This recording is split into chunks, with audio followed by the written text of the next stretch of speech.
သားသမီးပရိသတ်များအားလုံးမင်္ဂလာပါရှင်အခုကျွန်မရောက်နေတာပကံရွှေဆိုင်ရရှင်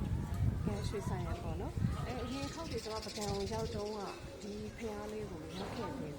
မသိဘူးပေါ့နော်ဒီဖျားလေးကရွှေဆိုင်ရဘွဲ့အမည်နဲ့အမတော်ဆုံးမခရဲ့ဖျားပကံမှာရှိနေတယ်လို့ကျွန်မကမသိခဲ့ဘူးအဲ့တော့အရင်ခောက်တွေကကျွန်မမရောက်ခဲ့ဘူးပေါ့နော်အခုကျွန်မသိပုံသိနည်းလေးကတော်တော်စမ်းကြင်ပါတယ်ပြောရတယ်နော်နောက်ကြုံကြိုက်တဲ့အခါကျတော့ပြိတ္တတွေကိုပြောပါအောင်မယ်ကျွန်မသိခဲ့ရပုံသိခဲ့ရနေရတော်တော်လေးစမ်းကြဲတယ်ဘလို့ပဲဖြစ်ကျွန်မသိသွားတယ်ပေါ့နော်သိပြီးတော့ဒီဖျားလေးကိုကျွန်မမေးပြီးတော့ဒီဖျားလေးဘယ်နားမှာရှိတယ်လဲဆရာကောင်းအောင်မေးရတာပေါ့မေးပြီးတော့ဖျားလေးရောက်လာဒီဖျားလေးရောက်ဒီဖျားလေးကိုရောက်လာတဲ့အခါမှာသူကလေဆွေဆိုင်ရင်ပေါ်တော်မူဖျားလို့မဟုတ်ဦးမှာကပီးထိုးထားတယ်အဲ့တော့ဒီမှာရှိတဲ့တောင်းရှိသူတွေပေါ့နော်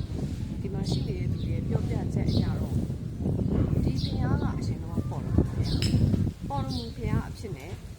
ပေါ်လာပြီးတော့အဲ့ဒါကိုးကွယ်ထားတာပေါ့နော်ဒါပကံခစ်ကလေးကကိုးကွယ်ထားတယ်ပကံခစ်လက်ရလို့သိတယ်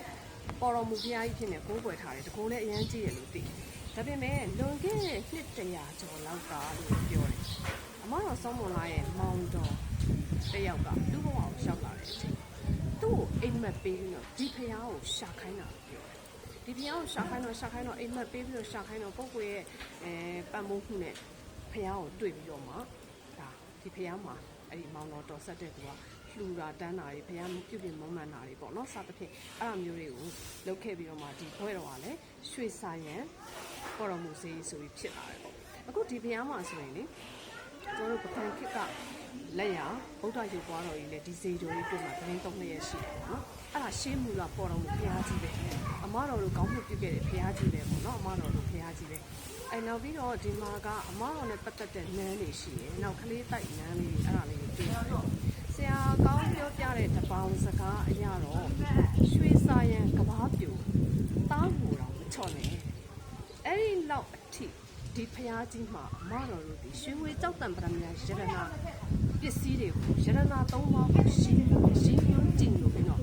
အဲ့ဒီလောက်ညံ့ညံ့ပြပြကြီးကိုဌာပနာထားတယ်လို့ဆိုပါတယ်ရှင်အဲ့တော့ပကံကိုရောက်လာတဲ့ကျမရဲ့ခုနှစ်သားသမီးပရိသတ်တွေလည်းအမတော်နဲ့ပဋ္ဌာန်းဆက်ရှိတဲ့အမတော်ရဲ့ဆွေတော်မျိုးတော်များနဲ့ဒီပကံမှာရှိတဲ့ရွှေဆိုင်ရန်ဆိုတဲ့နေရာလေးကို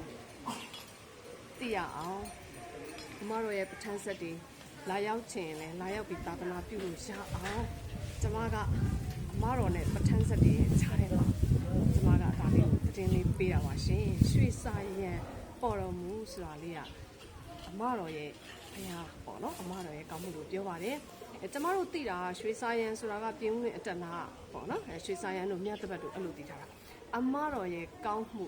ပကံမှာလဲရွှေဆိုင်ရန်ဆိုတာလေးရှိနေပါတယ်ရှင်ခုနှစ်သားသမီးပြည်သူများပကံရောက်ရင်လဲအမတော်ဖျားလေးကိုကြားခဲ့ပါအောင်ရှင်